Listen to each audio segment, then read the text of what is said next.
And now, for the next few minutes, as the Doak burns. The Trail of Tears has finally come to an end. It leads the Seminoles back to their wrecked and cavernous home, Doak Campbell Stadium. This place has seen both of Florida State's 2 wins this season, and there are faint but still real hopes that the Seminoles can upset their in-state rival on the final week of the season, the Florida Gators. While they might not look the same, the Gators are no strangers to failure this season. Early on, they were completely demolished on their other state rival, the Miami Hurricanes, in their own swamp. It was the latest chapter in the underwhelming tenure of head coach Billy Napier. The fans and boosters were very vocal as the first half of the season went on.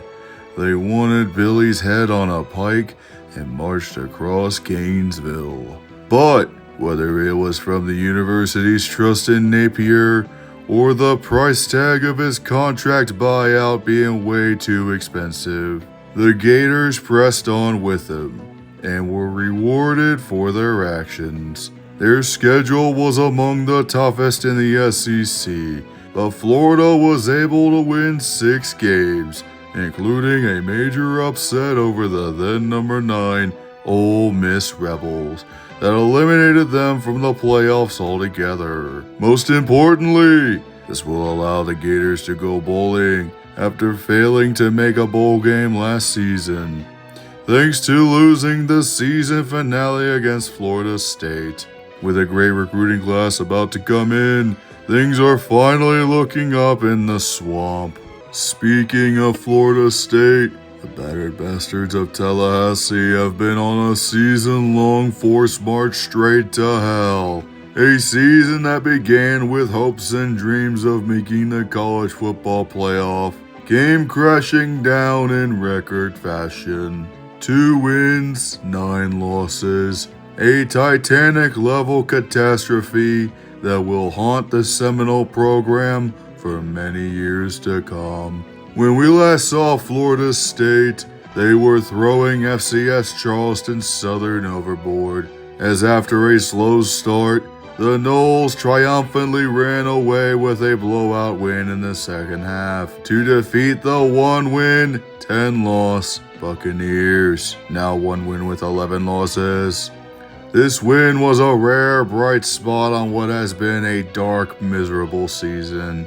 Both the offensive and defensive coordinators have been fired after Florida State leads the Power 4 in almost every statistic and being the worst football team on every conceivable level. The Seminoles are also dead last in the ACC, but frankly, no one gives a shit anymore. However, it is rivalry week, and already today, we have seen even the best and mightiest teams fall to rivals seen as inferior. Anyways, the spirit of the Seminole people, along with the spirit of chaos, is very present in the air tonight as we kick off from the Doak for the final time in 2024. Can the Seminoles get their shit together for one final game and upset their longtime rivals? The first few possessions don't produce much, but Florida State decides it's time to change things up by coughing up the damn ball yet again. The Gators take full advantage and get the ball in the end zone immediately. A few drives later, Florida State has yet another chance to put points on the board. Makes a cut, trying to churn those legs for the first down, and he does. Pushing that pile. The football came out, I believe, after the run.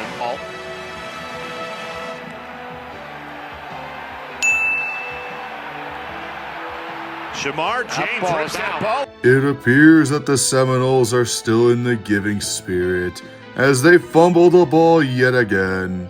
Florida, of course, drives down the field once more, and with a throw to the end zone. To the end zone, it's intercepted! Azarie Thomas, the junior cornerback, with a huge interception in the end zone. It's picked off? Wow, was not expecting this. I am very shocked. Can you tell in my voice? For once, Florida State gets a turnover on defense with an interception. Florida State now has a chance to even up the game by punting the football. Florida then drives downfield and scores a touchdown for real this time.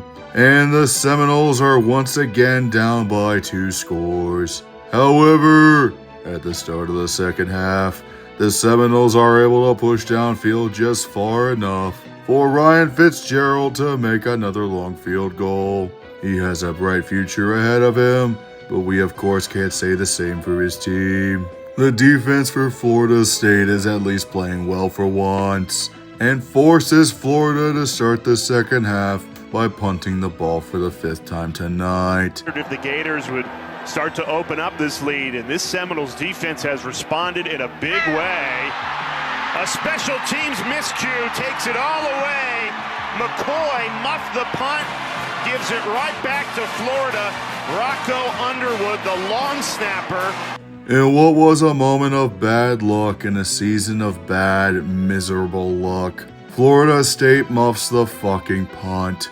The Gators of course try to take advantage, but can only make a field goal due to a continuously stubborn defense for the Noles. This is the moment Florida State embarks on a long, methodical drive downfield and make it into the Florida red zone and have a chance now to get the game back within reach. This is positive. You're finding ways to hang around here, and then this. Fumble on the pitch.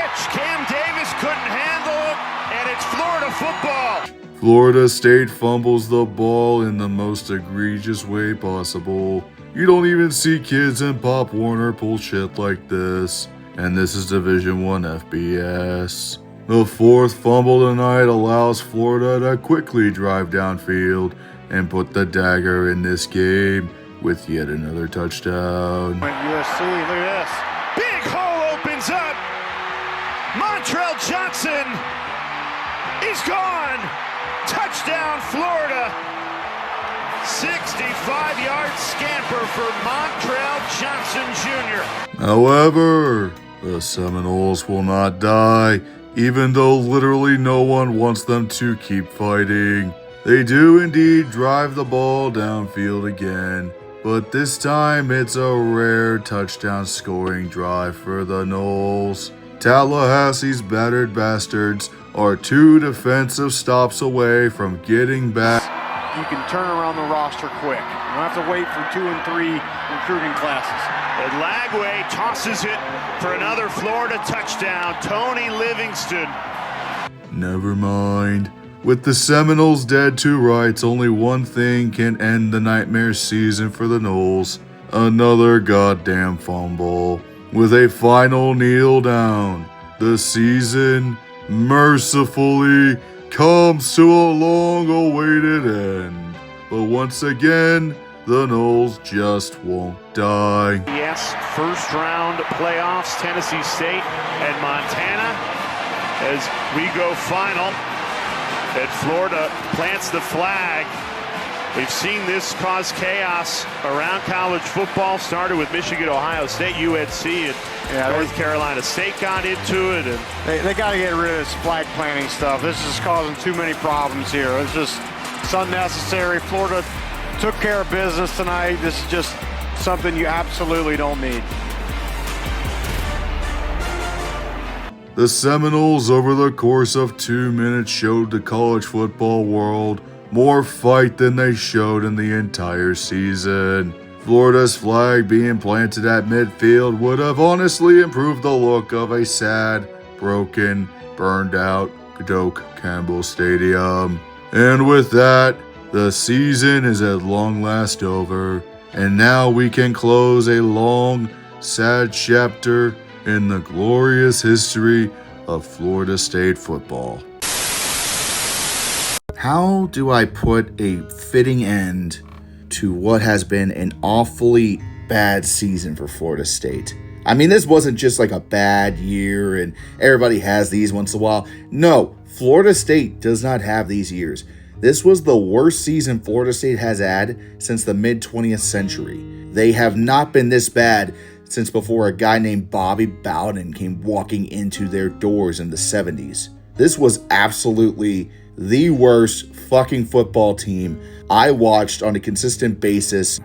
Nothing went right for them. Nothing. Absolutely nothing went right all year long for this team. From the quarterback situation to the wide receivers to the defense, the secondary. The only person on this team that was worth a shit was Ryan Fitzgerald, the kicker. He was excellent. He was the only player on this team who did his job the entire season. Everybody else could have given a shit less. The only reason why Mike Norvell still has a job at Florida State right now is because they just extended his ass, and the buyout would have been way too much for the fucking boosters to swallow. Florida State needs to revamp everything from the ground up.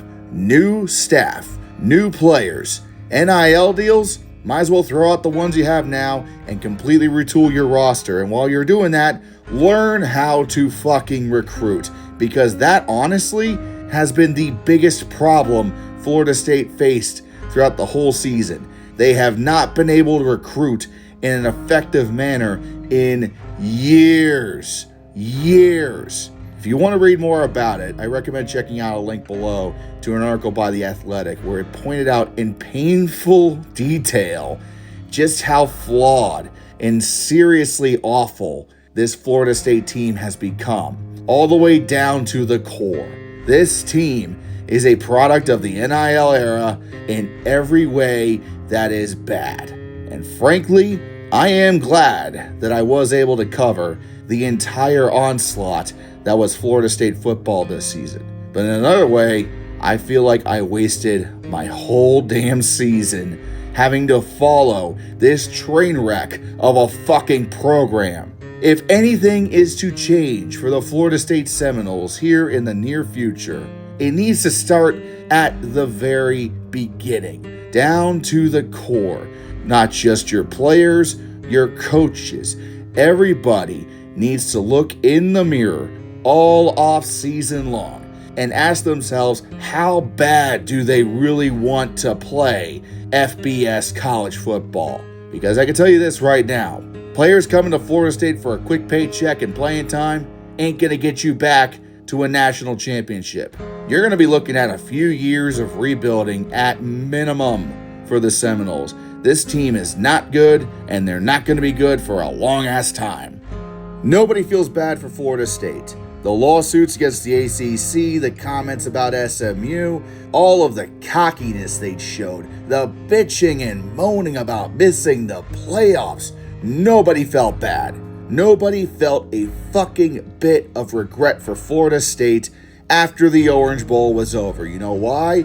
We moved on. The problem with Florida State, ultimately, they never moved on. And I don't know if they're going to in the near future. But this is all I can say. And I have said more than enough. Thank you very much for watching all season long and joining me as we all dance around the fire that is Doak Campbell Stadium. And thank you for watching as the Doak burns. May we never do this again.